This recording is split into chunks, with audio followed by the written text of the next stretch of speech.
You are listening to a bonus rebroadcast episode of the show, which is my appearance on the Beyond and Back podcast with host Krissy Teegerstrom, where she talks with musicians, artists, writers, and creatives about the creative process, where inspiration comes from, and why they do what they do. She wants listeners to get inspired about their own creativity and self-expression, and I'm so grateful that I had the opportunity to sit down with Krissy in lovely Austin, Texas, and discuss just that. In this episode, we covered my entire history as a musician, going back to the late 80s, my early days playing in bands in Hollywood, all the way through the mid-2000s. And we talk about many of the dreams that were realized and the few that were not, and why. We also talked about authenticity, vulnerability, and influence as it pertains to being a thought leader in the healing arts and the health and wellness industry in general. This episode also includes the song Unraveling by Stewboss from the album Pilgrims and Runaways, featuring yours truly on bass. I really had a great time in this conversation because we got to delve so deeply into the creative process, my history of different careers in creativity, from playing music to being a fashion stylist and all of the different things I've done leading me up to my current art, which you're listening to now. Man, speaking of art, you've got to join me this Tuesday with Shaman Durek. I've got a great episode called Bringing the Spirit World Down to Earth. It is sure to blow your mind. Also have a couple upcoming events. I'll be back in Austin for Paleo FX, April 24th and 26th, doing a talk there. Then I'll be speaking at Meet Delic in LA, which is a psychedelic symposium of sorts featuring myself, Dave Asprey, Chris Ryan, tons of other great speakers, May 2nd and 3rd. You can find tickets and information to and about my events at lukestory.com/events. And without further delay, my friends, let's jump into this fascinating and really fun conversation on the Beyond and Back podcast.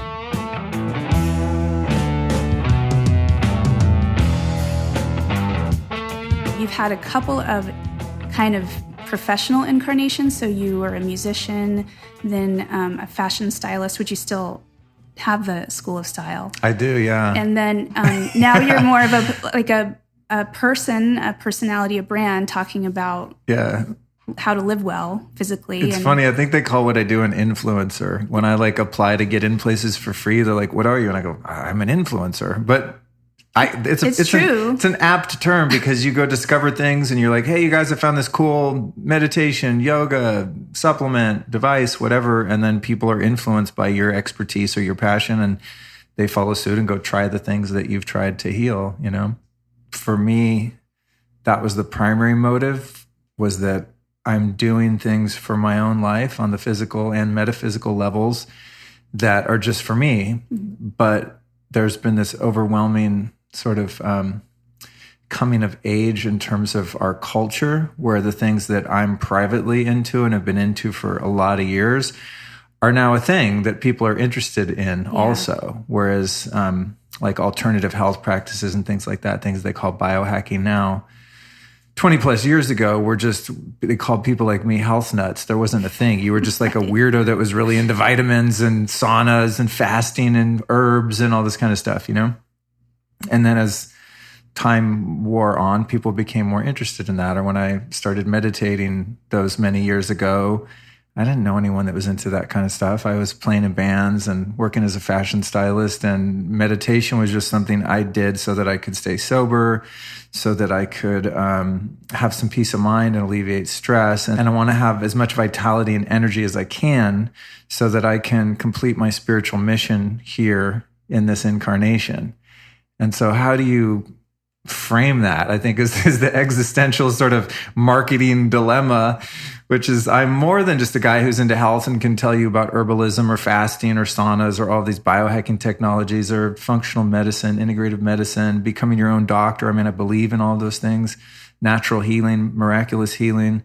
But really at the core, I'm about aligning myself with the will of God, because I find that when I do that, that my life is much smoother, much more enjoyable, and I'm surrounded by people that are easy to love in my life, and I'm given so much love from others. And if I don't feel well physically, and I'm pretty fragile, I'm like affected by flying and traveling and EMFs and stuff much more than other people I know. I'm super sensitive physically. I have to really live a very specific lifestyle to just be at base level of feeling good. You were never going to be a musician if you were physically sensitive. Yeah, I know. Well, here's the thing. A lot of the reason that touring is brutal. Well, that's why I quit. Yeah. You know, and I think a lot of the reason that I am the way I am is because I lived so hard early in life. I mean, I moved to Hollywood I was before that, but I moved to Hollywood when I was 19 and started hanging around all these older musicians and just tried to keep up with them. And I really, I would say probably did some harm to myself. And anyone that grew up in the 70s and 80s in the U.S. that was eating, grocery store food and living in the way that we kind of do in this country, even though my parents were still pretty health conscious. Anyway, moral of the story is if I don't work really hard on my physical health, I just don't have the energy to go out and be a good person and have a positive impact. So I don't know what I am or what I do exactly, but I know that I'm helping people. Just the creativity you've put into your life to make those changes, and the seeking and the free thinking. These are all things that I relate to and I think are good, positive aspects. And it's probably a lot of the people listening to this will relate to that. Seeking, wanting to create, and opening their mind. You grew up not in LA, but you went to LA as a youth. By the time I was 19, I was just like, I have to move to LA because I wanted to be around musicians. And I didn't even know at the time that I could be a musician. I just wanted to hang around musicians and be around the music scene. And then I moved to LA and I met a friend, a guy that became a friend who played in a band that I used to listen to in high school. They were from Finland and they were called Smack. And they were like a big influence on Guns N' Roses. And that's how I found out about them. So anyway, I met this guy and he, I was like, oh, it's so cool you play in a band. And he finally just got sick of me like sitting around watching people play. And he shoved a bass in my hands and was like, dude, it's 4 strings. It's not that fucking hard. Like, here you go. E, A, D, G, boom, done, done and doneer. Showed me like what he called it, the happy scale and the sad scale, which is basically like Chuck Berry or John Lee Hooker. It's like you either kind of go that, it's like kind of moody sad blues or it's happy down. party blues. Yeah. And that's, I played bass on that premise for like 15 years in a number of different bands and stuff. But yeah, when I moved to LA, I just, not unfortunately, I mean, just the way the cookie crumbled, but there was just a lot of partying and drug use involved in all of that. And that sort of eclipsed musical aspirations at a certain point. Where were you heading, do you think, before? I think it's kind of remarkable that one person shoved a bass in your hand and told you to play. And then you played for 15 years. It's crazy. So that's a pretty huge influence. Yeah, it was. And it's interesting because I met a lot of guys from Finland that had all moved in the late 80s to Hollywood because some of those bands were kind of big. And so, labels were signing all these Guns N' Roses type bands and stuff like that. And so there was this sort of dying of the hair metal scene toward 89 when I moved there. And then there was this kind of new amalgam of bands. There was a band called Burning Tree that Mark Ford played in, who later went to play with the Black Crowes for a long time. There was another band called Broken Homes that had a great guitar player named Craig Ross. He went on to play with Lenny Kravitz, still plays with him. So there was a cool little music scene right in there. And all of those guys kind of took me under their wing. I was 19. They were all like 30. Mm-hmm. And so, my friend Rane, who's now back in Helsinki, Finland, he taught me all about music. And a lot of those guys from Hanoi Rocks, I mean, they taught me all about like the really cool 70s punk rock that I was unaware of. I only knew kind of like the 80s Orange County punk rock. And they taught me all about the Saints and the UK Subs. And I don't know, just a whole other kind of echelon of music, and also really turned me on to old soul and funk and like psychedelic funk and all this music that I didn't know about. So I had a lot of musical mentors. But many of them were also like druggy mentors too. Oh. So it was like, cool, here's a band you've never heard of. Here's, a substance you've never tried. And so I was really influenced by a lot of that. And I was young and impressionable and really susceptible to that kind of stuff. But it was a really fun time, and I got to play with some of my heroes. I mean, I remember once we went to a friend's house and our keyboard player played with Sylvain, who was in the New York Dolls.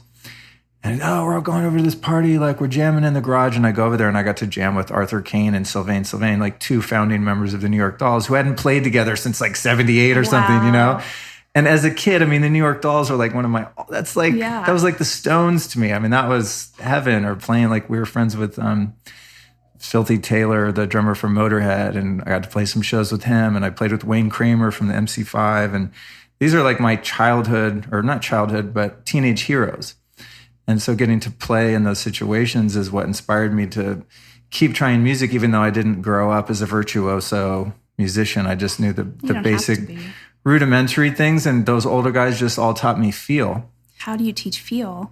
It's one question. And another question is, can you remember how it felt to go from idolizing in a way? I don't feel like that's too strong of a word from what you're describing. Oh, no, totally. I mean, I was starstruck by friends, like people I hung out with were like 6 months earlier, I had their poster on my wall in my mom's house, Do you remember that turning point of, at first I was in the audience and now I'm playing next to these people. Do you remember the effect that had on your... You know what the effect was acute self-consciousness and feeling like I didn't deserve it and feeling worthless. And yeah, it brought out the deepest insecurities in me. And even, it's funny, even now, particularly playing music, and I don't know if that's because I didn't ever achieve the kind of a success that some of my peers did or that I desired to achieve, but playing music is still probably one of my worst triggers in terms of wanting other people's approval. Even I'll be playing guitar and I'm worried like my neighbors think I suck. It's just for some reason I have so much insecurity around music specifically. Whereas you don't in other parts of your life, like speaking or... Yeah, when I go record a podcast, I think I'm great at it. I mean, I don't think I'm the best. I mean, I've got some things to learn, but I feel humbly confident in my ability to sit down and create an amazing moment with someone in a conversation. And there's a lot of other things I feel fairly proficient in. But music was always a tough one. And I think it was probably due to the fact that I was keeping some pretty heavy company musically. And a lot of the people I played with were a lot older and more accomplished. And I always... Well, not always, but I'm sure there were many times where I was the weakest link in some of the projects and stuff in terms of just raw ability and experience, looking back. I mean, I listened to the other day, I was listening to an old recording with a band and I was like, oh my God, I was like overplaying so bad. Now, like approaching bass guitar, for example, like if I played that same song now, I would leave out 75% of the notes. You know what I mean? Because I have a different I'm not so hyper and like I need to play every lick. Let me show you what I got. Yeah. I was very insecure about music, and I would be on stage, and I was just so self-conscious, and that's one of the reasons that I really started to abuse drugs and alcohol a lot. It's a double-edged sword because I felt so insecure and so nervous, and I was so self-conscious that then I would get just completely hammered, and then I played even worse. And my ears got more warped, you know what I mean? I mean, you always think you're playing great when you're high, but then the next day you're like, wow, were we even in the same key, But you're saying even now when you pick up and play and you still feel like... I do. So I'll live stream playing on Instagram and stuff like that. And it's like just from the house, even though I'm not trying to be a musician or I have no desire to play in a band or record or write songs or anything, but it just makes me feel good to play. And I still find myself thinking sometimes, oh my God, if there's like a real guitar player watching, they probably think I suck. I mean, these are the thoughts that still come in my mind. And I'm like, what the hell? Why do I, in this one area specifically? So I haven't cracked the code, but one thing that does help me is I just unabashedly keep playing for people. And, I'm kind of just, it's like exposure therapy. Just, oh, cool, I hit a bum note. Maybe I'm not totally in tune. I'm not like the world's greatest guitar player. I'm no Jimi Hendrix, but I have passion for it, and it makes me feel really good to play. And I've spent some time practicing, and I know a couple little licks, a couple little grooves. It's fun to share that and have people go, wow, that makes me feel good to watch your Instagram live. I like the sound of that, whatever you're doing. It's funny because I never think about this. It's great to talk about it because now I have something I can work on with that particular insecurity that I have, because it's a symptom of a deeper underlying cause, which would be just a sense of shame or unworthiness about myself as a person. It's not about playing guitar and not being good at it. It's about my self-worth is dependent on how good I am at something or how much that's reflected back to me by people. There were many times when I was playing music and I was a bit out of my league and I couldn't really keep up with some of the older musicians that I was playing with. We'd try to just jam on some blues and they're like, dude, like, hello, 12-bar blues. And like, I would fuck it up. I'd be mortified. Or there were times, especially with singing, I'm really insecure about singing. there were times where I was in a band and I would be, just randomly start trying to sing harmony or background vocals, and someone would be like, no, just like, I think someone actually took the mic away from me once, and I was like, fuck you, I'll never sing again. And still to this day, like, I pretty much only sing when I'm by myself, because I have enough of an ear to know if you're hitting a bum note. And when I sing, there's a lot of bum notes, and I know that they are, but I don't know how to fix them while I'm singing. It's a weird thing, but I would love to be able to sing at least moderately in key, and I'd probably sing a lot more. But because someone said you can't sing, that belief really sunk in. So now when I sing, I'm hyper vigilant about whether or not each note is in perfect pitch. I call those people dream killers. Right? I mean, I think it was unknowing. It's probably just a guy in a band that's like, dude, we're on stage and you're making us sound bad. How do you convey that to someone without being a dream killer? But he might have heard you. Did you practice before then? Probably not. Well, then there you go. But it's something, a dream killer can either subconsciously or unconsciously, they say something to you that the effect is that it shuts you down. Right. And I see it a lot creatively, or maybe it's tied to self-expression in general. When I first started my creative journey, this memory kept coming back to me. And fortunately, I had a teacher at the time who helped me understand why it was coming up. That happens frequently. Something about like when you're trying to expand, you inevitably come up against roadblocks. Absolutely. And then how do you get past those roadblocks? And really, that's what I want to talk about. I'm talking about beyond and back. I'm always wondering, I want to go beyond. I want to go beyond my limits. I want to go beyond the known world. I want to go beyond conventional wisdom into unconventional wisdom. When you're pushing beyond all the time, stuff comes up, and how are you going to deal with it? That's really... It's the human dilemma, because to be stagnant gets really uncomfortable. To stay the same is more uncomfortable than pushing the boundaries and the limits. I often look at it like say we're in a room this size, and as you start to expand in different ways in terms of your consciousness, your personality, your intellect, your abilities, skills, you start to expand into what is uncomfortable territory. And then this room becomes too small, and then you're like, oh God, I can't breathe. And then you have to break out and you're in yet another room. It's sort of like the paradox of the Russian dolls. You keep kind of going in and there's still one in there, like another one, another one, another one. And I think that's just our existential challenge as human beings who incarnate here. And those of us that I believe everyone that incarnates has some higher goal in mind. It's almost as if failure and not expanding in any venture is in a sense easier, because you can stay small and not have to push yourself and not have to break through those limiting beliefs. So if I elected next week, like, you know what, actually I do like playing music, I want to put a little band together and record an album. Well, then I would be having to force myself to really expand and work through those insecurities. I was single for a couple years, or almost 2 years recently, by choice, and I just felt there was some work that I wanted to do. And then I sort of had this fantasy, well, now that I've done this work on myself, I'll meet the right person, and we're just going to get along all the time. We're going to be peas in a pod, and it's going to be perfect. And oh, if only. Yeah, and I met someone, and it's beautiful and amazing. And also there are moments where we're like, hey, let's talk about this thing. It's never perfect. Yeah, and I'm like, what? We still have to talk about things?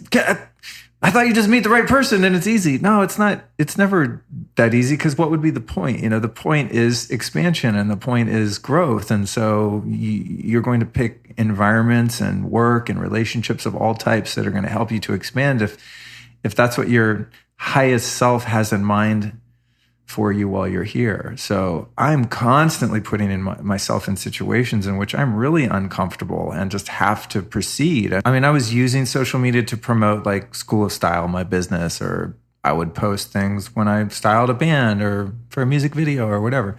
So I would like put my work out, but I never put anything personal at all on social media. No one knew anything about me that followed me on social, however big or small that quote unquote following was. But there was a certain point, I think it's when I finally took the plunge on Instagram stories.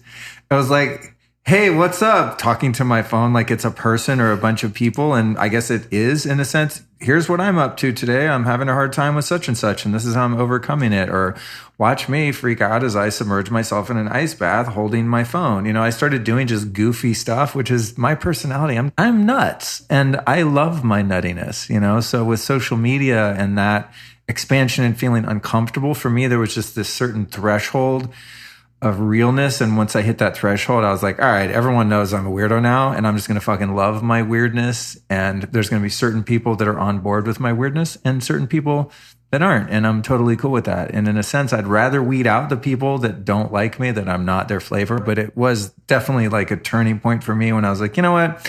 I'm just going to do my shit. And even with the podcast too, going as a guest and interviewing people, I would at first, like, I know what it's like to start one. It's super scary because you're kind of putting yourself on a line. And something that was really challenging for me in starting a podcast was how much of my past I wanted to elude to, because it's really what has motivated me to live the lifestyle that I live. And why I want to interview the people I'm interviewing is because I've suffered a lot at my own hand and at the hand of others throughout life. And so, for example, having a history with addiction problems and things like that, I wouldn't tell anyone that in my social life or professional life. I don't meet people and be like, hey, guess what?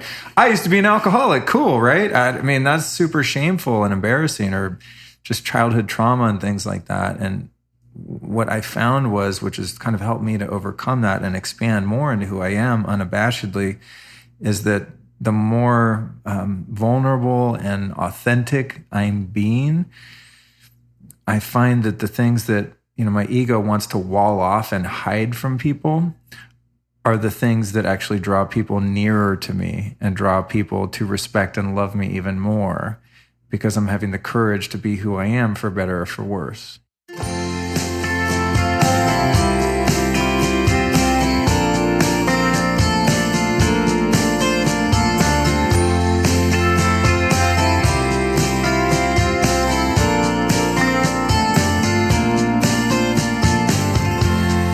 Let me go, and I can only give you all we own.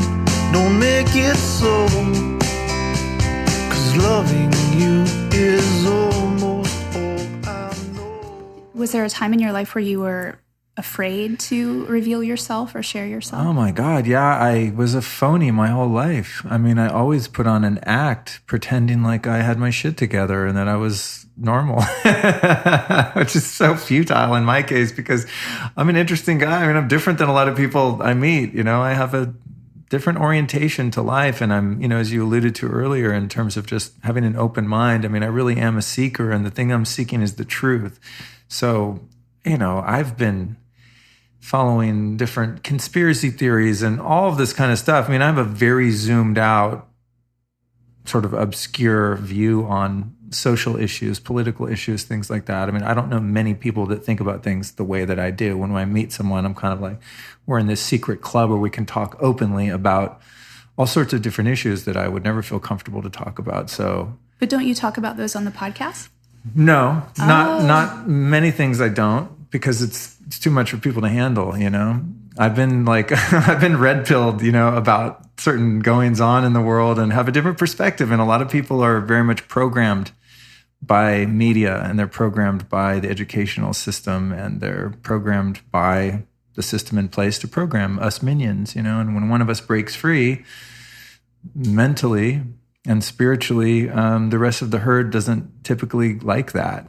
You're talking about authenticity and vulnerability, and having been inauthentic before, and you're in a place where you are being authentic. And I think the world would benefit greatly if more individuals were seeking their own authenticity. I agree. And you know what? What I've noticed is 5 years ago, I never heard a guy on a public platform talking about the trauma they experienced as a kid and how they get triggered in their relationship because of that trauma, or someone talking about in-depth use of plant medicines as a means by which to overcome that trauma, and all sorts of things I hear people talking about now. I have to kind of remind myself and go, oh, this is different.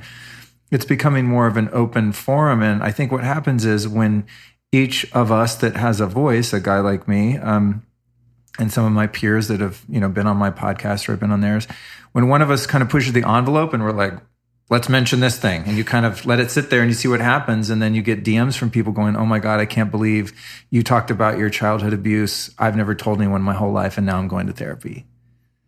I mean, that's fucking huge. I'm always kind of dancing with the vulnerability and how much you want to expose, and if you can do so in a way that doesn't make too many people uncomfortable, but still makes people think and gives people hope that they too can share these things. On the spiritual level, I think if we're open-hearted and open-minded, and if we are able to communicate in a way that is authentic and vulnerable, that we can all kind of come together and learn from one another, because each person that kind of outs themselves with their inner experience makes it safe for the next person to do so. But we're all, like you and I and people like us, we're all doing our little part, one little voice at a time, to kind of help carry forward, because you and I are interested in carrying ourselves forward. Mm-hmm. And now we have these long form free media, like social media and podcasts, YouTube channels, et cetera, where we for now can do so without being stifled or censored. We can do kind of whatever we want. It's the wild west of independent media, which is a beautiful thing. And I think this format of content and media and news reporting is what's going to take us to the next level, because no one right now, unless, I mean, there are people being censored, unfortunately, even if you don't agree with them. I think it's a really scary, slippery slope in terms of social media censorship and whatnot. But right now, I feel pretty cool to talk about whatever I want. Yeah. I mean, I did a show on vaccines, and at the time, I was like, oh, whatever. And now it's like a big hot topic for people. And I'm like, oh, shit, I hope I don't get assassinated or something, or have my podcast pulled from iTunes just because I asked a question about something, is this safe or not? But I still feel, in terms of like interpersonal issues, that there's a broadening and widening freedom to be authentic and real, because it helps us all evolve. Well, and having the courage to have the conversations, having the courage to ask other people what their experience is, and even if it doesn't match with yours, just continue to listen and not shutting down.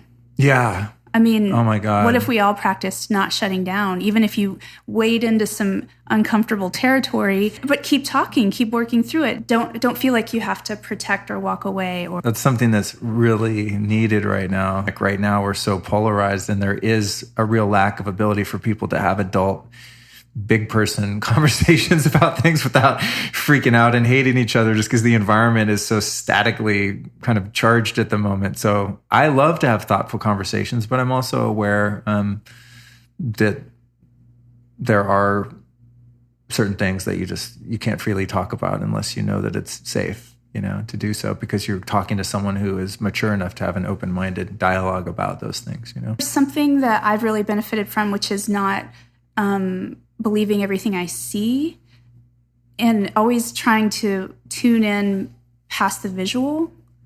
Yeah. And then also, something that's been enormously helpful for me is not to believe everything my mind tells me. Thank you. Best lesson ever. That's the answer I always give. And hopefully it's not one of your questions at the end, but someone's like, can you give the number one piece of advice to have a good life? And I was like, don't believe everything you think. That's the thing. I always say the mind is fake news. My mind does all kinds of stupid shit all the time. It tells me this thing happened because of this. It's like, just today I sent someone a text, and they sent me a text back, and there was nothing like wrong with the text they sent, but my mind was like, oh shit, they're mad at me or something's wrong. And I see my mind doing it. I'm like, mind, dumbass, like leave me alone. You're reading into something that you have no basis of fact for. There's actually no proof that it means what you think it means. So thankfully, through meditation and different practices, I'm able to sometimes catch my mind when it starts to spin out and make up a narrative around something. But there was many years that I just lived at the mercy of whatever my brain told me. My brain was like, tell this person to fuck off right now. And I was like, you know what? Fuck you. Like I didn't have there was no gap in between a thought and an action or a reaction. It was just like I was constantly triggered and had no higher sense of awareness to see. In other words, there was no witness perspective present, where now, not all the time, but some of the time, there's this other sense of awareness that's aware of what I'm doing. So right now, there's kind of a Luke higher super consciousness that's observing me, the Luke personality, talking into a mic and talking to you. And that's the thing that intuitively guides me when to talk more, when to talk less, when to listen, where to go, what to say, what not to say. But it's not the mind. It's like a super consciousness coming through the mind. But one has to be receptive and aware that there is that super consciousness. Otherwise, you're just doing what the mind wants you to do. And mind would be like, oh my God, do I sound stupid? I shouldn't have said that. Oh my God, I'm so, it's just going to spin out. Absolutely, 100%. I know exactly what you're talking about. I've come to all of those realizations myself. Everybody's tried meditation, but I don't think everyone's made the connection that meditation is really to allow you to get one step back from your mind. Not that long ago, I thought that my thoughts were me, and I thought that my emotions were real because I'm a sensitive person, and it's like, oh, you're empathic, whatever. And I'm having thought-feeling feedback loop and just spinning out and wasting all my energy. So uncomfortable. And reading the Michael Singer book, and I forget what it's called. Oh, Untethered Soul? Untethered Soul. Oh my God. And I always forget about that book. But when he said, I've been meditating for years, but I only read this 2 years ago. And when he said, you know, you have your thoughts, then you have the watcher. And it's like, it takes a minute to kind of like wrap your head around that. And then he says, now watch the watcher. I was just like, mind blown, you know, and that head really exploding emoji.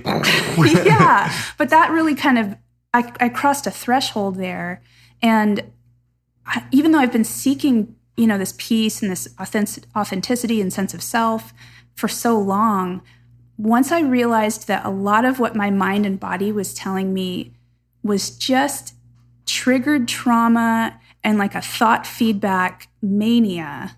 Once I started to step back a little bit with that and then start to learn how to manage it, I've just been able to have so much more peace and oh my God, focus. Yeah, thank God, right?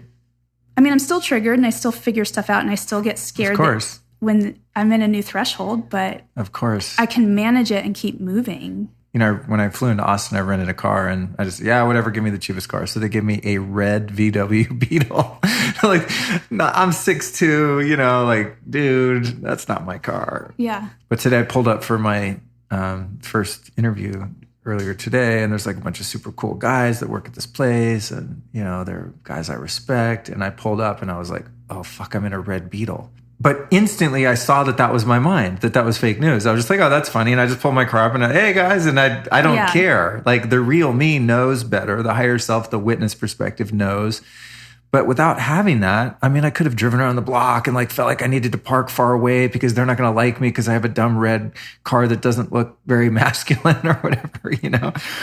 And so that's true freedom. It's not that the mind's ever going to stop trying to protect me and Luke, don't let him see you like this, that kind of thing. And then there's a feeling of nervousness, a sensation in the body that comes up. But the real gift is the freedom of having that awareness. So when it does happen, I can see it and really just laugh at it. Yeah. You know, it's like, it doesn't have the power over me where now my heart's beating or racing because I look stupid and what are they going to think? It's just, I most of the time catch it so fast, but that didn't come overnight, and sometimes I still don't catch it. Man, I feel bad for people that used to live like me, where your mind tells you that thought and you're like, oh, this is the truth.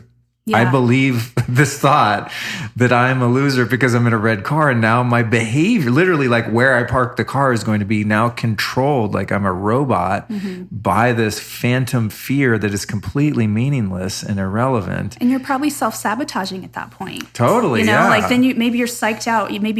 You're late to the interview, or you're psyched out when you're talking, and it really keeps us from expanding.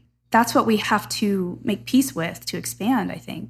That's been my experience. It does. And I think that's, you know, when I was talking earlier about when I was sort of set free by Instagram lives and just and stories and just being like, oh my God, this is so mortifying. I can't believe I'm like talking to my phone. Like, I feel like not a grown ass man in my relationship to my phone, but it was so liberating because finally I was like, you know what? Fuck it. Who cares? So I'm that guy walking around talking to my phone. Like, people on the other end are inspired and at least entertained in most cases. And if they're not, they can switch to someone else's story or whatever, you know? And it's those little things where you sort of step out on a limb and go, oh my God, I'm mortified, but I'm just going to do this anyway.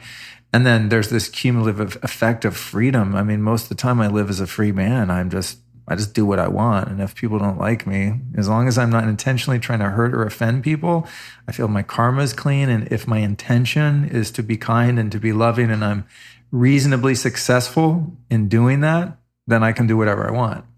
I'm free. And that's also annoying to some people that aren't free because they get jealous because you're free, because they're still trapped in self-consciousness. And so when you're free and just doing your thing, I think I don't know this to be a fact, but I've sensed and intuited that I've been around people that don't feel as free, and they see my freedom and they get pissed at me because they know I'm free. because I'm just doing me, weird as I might be sometimes. Well, it's a long and vicious road we travel, under stars, under unravels, the fabric frays and buckles from the way. Oh, and lately I've begun to see our fate.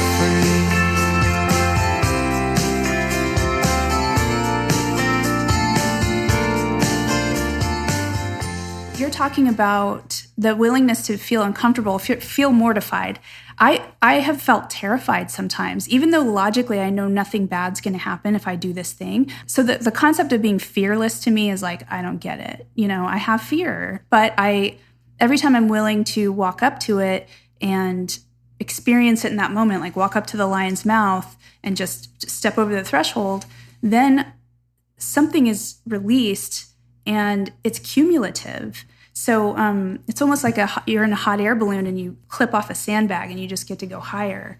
I don't have to carry that around anymore. It's like a loosening. It's a cumulative relaxation. Have you felt that? Absolutely. It's being comfortable in your own skin. And I think what it is I'm building my capacity for courage and bravery. Because I'm still scared as fuck all the time. Life is terrifying, you know? But I'm learning how to be comfortable with being uncomfortable and doing something that I'm nervous about or have some anxiety about and just doing it anyway. Because what's on the other side of that? Because what's on the other side is seeing another boogeyman for what it is. And so next time, it's easier to summon the courage necessary to walk through that fear or that anxiety, because I know that 2,000 times before that, it was a boogeyman.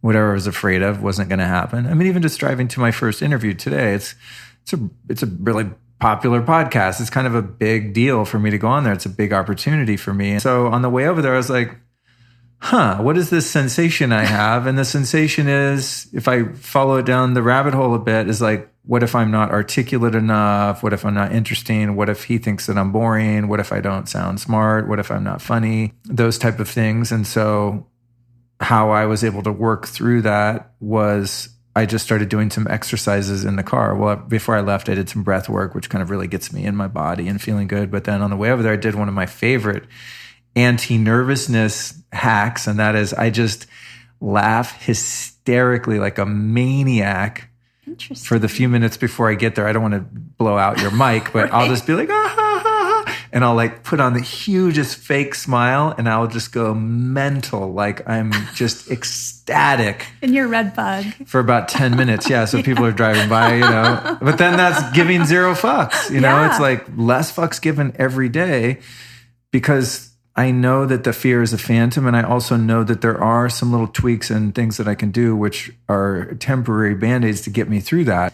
Someone says, be a musician. Okay, I'm just going to go for it. I'm a musician. And then you kind of describe it as maybe stumbling into becoming a stylist, but then you do it. And then a few years in, you're teaching other people. Sometimes people think they need a degree or they need some sort of authority to bestow something on them. And I think it's very DIY punk rock to just be like, totally. Hey, I do this and I can teach you how to do it. Right. And I believe in that spirit. Me too. Is that something you learned, or is that something that's just in you? I mean, what gives you the audacity to just do that thing and then teach other people how to do it? That's funny, you know. When I was, I say that audacity with respect. Yeah, that's the thing. When I was a teenager, I listened to a lot of punk rock, and I kind of got that they weren't great musicians, but that they had feeling. Mm-hmm. I got that you could ostensibly like play music without having classical training.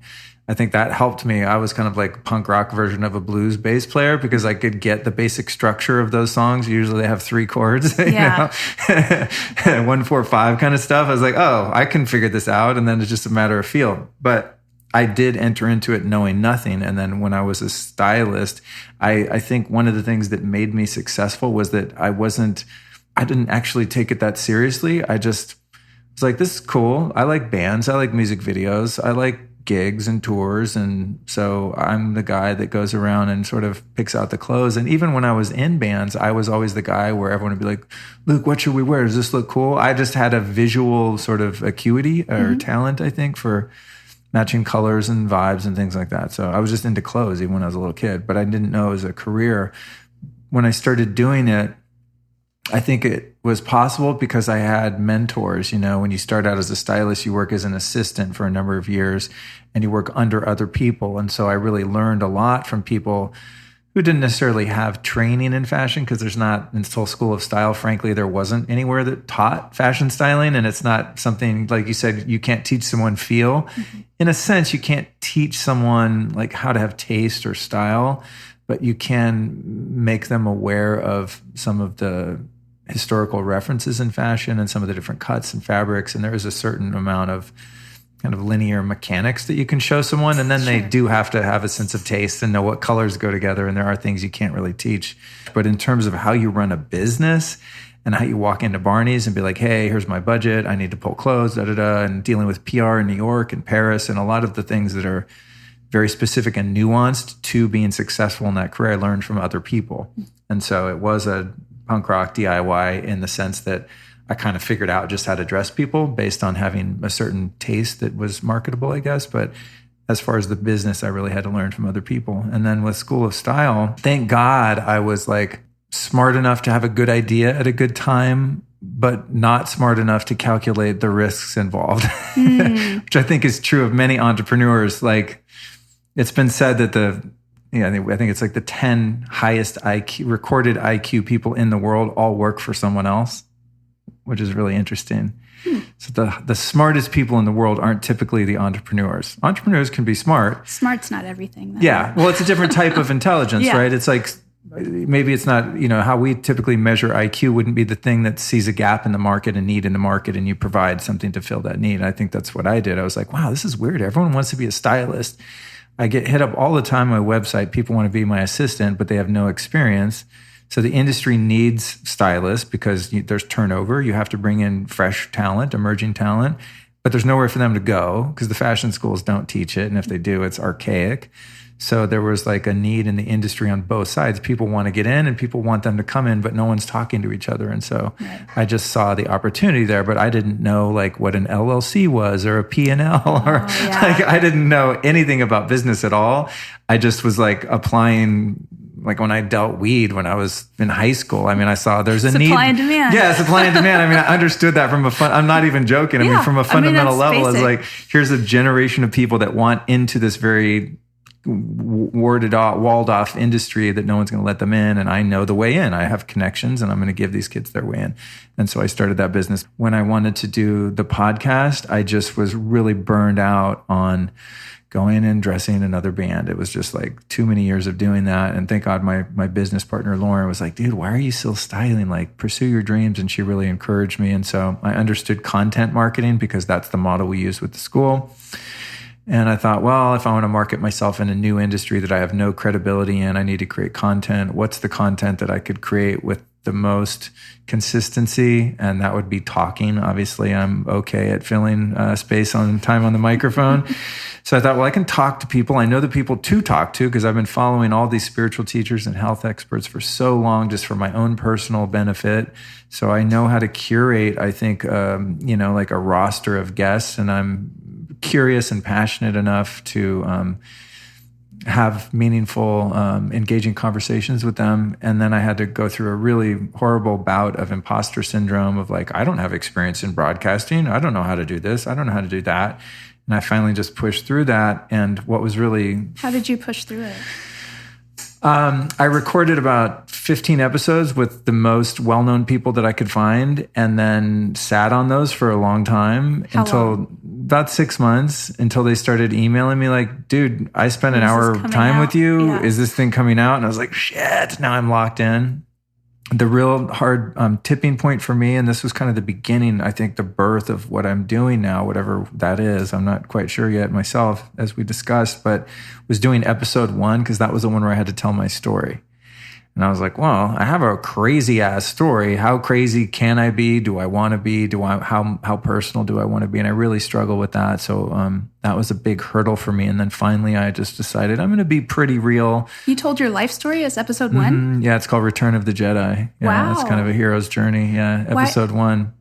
Why did you choose to do that? I don't know. I think someone's like, yeah, that's what you do when you have a podcast. It's like, that's your origin story, or your intro to tell the audience what you're all about. And so, yeah, I kind of wrote out a script. It's the only time I've really planned out an episode, but I kind of wrote out my life story in a script and made some bullet points, and then just went through and not really read it, but, had touch points. And that's quite an exercise, just writing out your life story. It was intense, yeah. But once I put that together, I was like, okay, the cat's out of the bag. And then I did it, and then I never looked back. But that was a real hurdle for me because it was so vulnerable, and I didn't see people talking about the things that I wanted to talk about at that time, and I just kind of emerged and invented myself as this influencer or expert in the health and wellness space, because I had at that point 20 years of experience with all this stuff. Once I found that I was successful doing that, I just completely shut down being a stylist, and I would never ever go back to that, because now I feel like I'm really on mission. This is the first time in my 48 years that I feel like I'm doing exactly what I'm supposed to be doing. Business plan wise, like how I market that thing, it's a little like wobbly. Sometimes it's messy, and I don't know. I think you're doing pretty well. Well, thank you. You have 2 million downloads. I would say you're marketed pretty well. I'll take that compliment. Thank you. I still feel like a newbie, and I'm okay with that. But it is nice to be well received, and have people like you say, "Hey, I'd like to have a conversation with you." I mean, it's flattering and fulfilling and awesome. And so now it's a matter of just kind of like I said, finding out. I know what I'm not anymore in terms of my career, and I know what I'm passionate about now. But it's also so fluid. I mean, from week to week, I'm into one thing and the next thing, and I'm just like you, a constant truth seeker. And so it's kind of tough to pin myself down and be like, I have an online course about this or that, because in 2 months I'm like, nah, I'm on to the next thing. I'm already over that,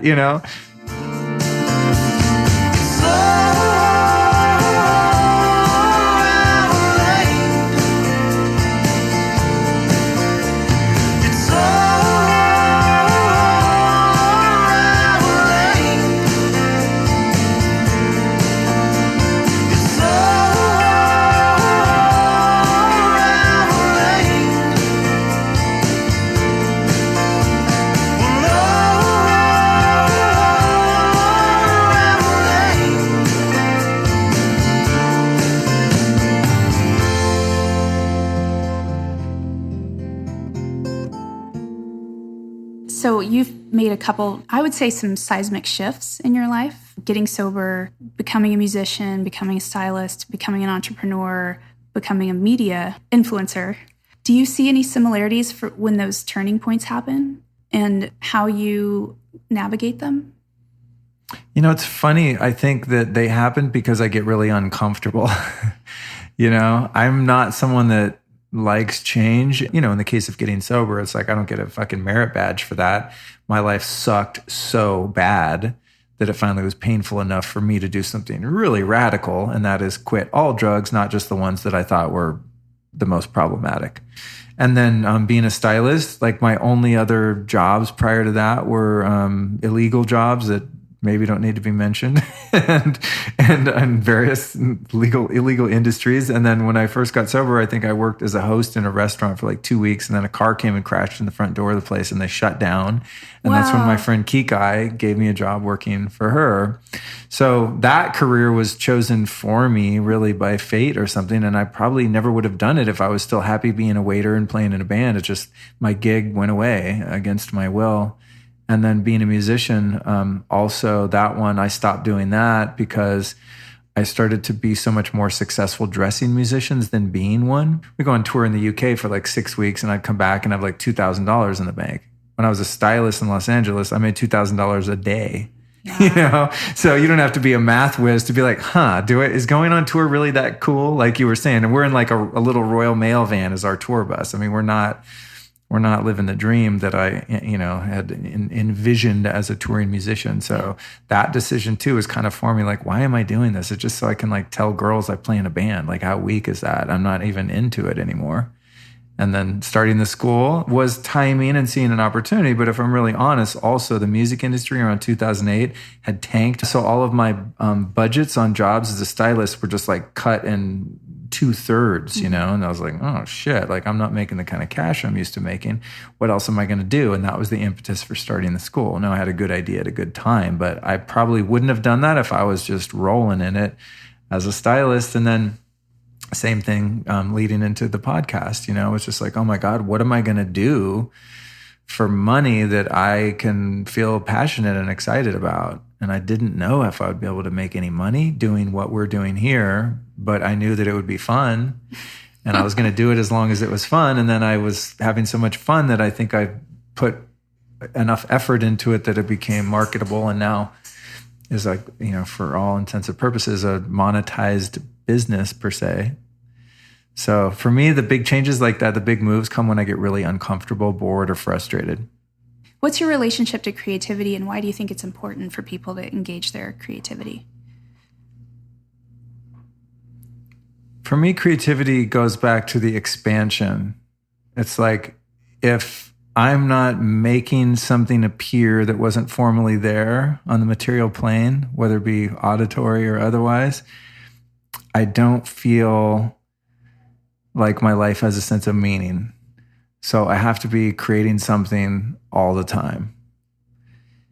And so it's part of, I guess, expression of a point of view, you know, of having a point of view and finding value in one's own point of view, whether that comes out as a song, a painting, a podcast, a video, a script, you know, whatever creative endeavor. But like you were talking about earlier, I think in explaining the show to me, I think oftentimes we think of creativity in some tangible outcome like that. Like, oh, I need to be creative, therefore I paint a painting, or my girlfriend's an amazing weaver and a designer and makes jewelry. And so when she has a creative inspiration, it's on the wall, like it's a thing, or you wear it.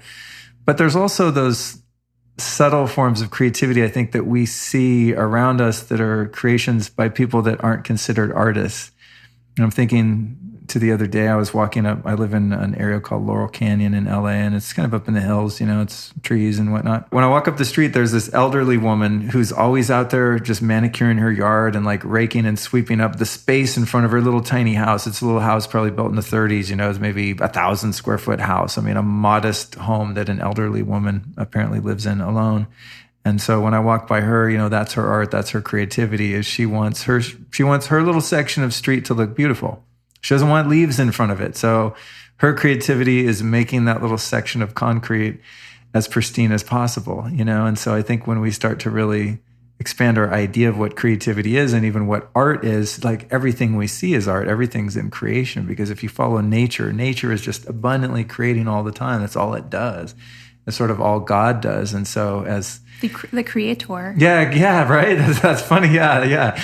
That's exactly right. So if the creator creates us, then we can't really help but being creative in our own right. And so I think, you know, I have a narrow view, so I'm creating a podcast or music or something, but it's really like anything you do that produces something that wasn't there, or even altering something and just making it different, is creativity and is art. And if we can, you know, approach life from that state of presence and stillness. So, you know, through meditation, I actually can watch that elderly woman and go, wow, you know, what is it in her that inspires her to get up there and do? She doesn't have to do that. She could probably hire someone to do it. She could just let it go to pot and not give a shit. But there's something inside her that wants to create a beautiful yard, you know, and that's going on just everywhere you look all the time is creation, whether it's by people or by nature. I believe we're creating our lives in every single moment, and every thought we think and every action we take. And the way we dress is creative, whether we do it with consciousness or intention or not.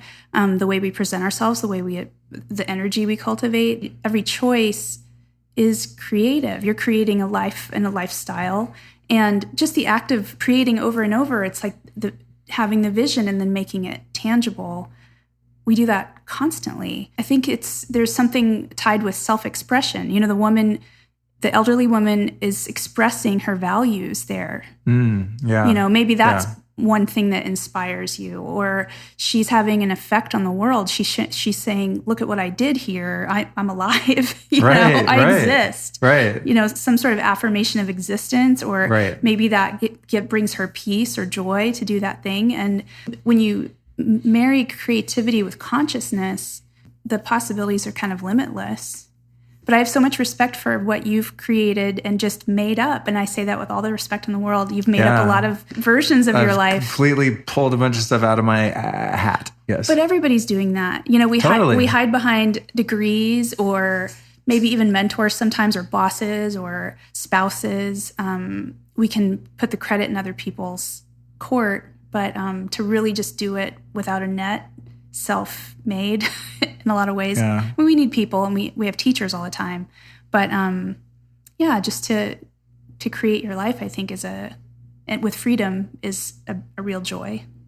So, yeah, well, to live otherwise would be prison. You know, you said one of your values is freedom, and one of mine is too. I mean, they're evolving, I think, and changing a little bit. At least my definition of freedom is changing, but it's like to follow. I just always not wanted to follow, for lack of a better term, the system. You know, just in school, I mean, at a really young age, I was looking at everyone going like, what are we doing here? This is just dumb. You know, I just was never on board with the status quo, which makes life pretty abrasive at times when you're not just one of the sheeple that's just going along with the status quo. It's hard. You meet a lot more resistance, and you have to forge your own trail a bit. But the alternative just seems so mundane and boring. It's like, oh my God. And I think some of the, you know, like the success I've had, which hasn't been huge, but for me, subjectively, it's been huge in those different things that I've been up to. But some of that, I think, is also a reaction to not ever really fitting in and not being accepted and feeling less than and feeling dumb and not having a high school diploma and not going to college. And I've overcompensated for the lack of status quo credibility that some people enjoy.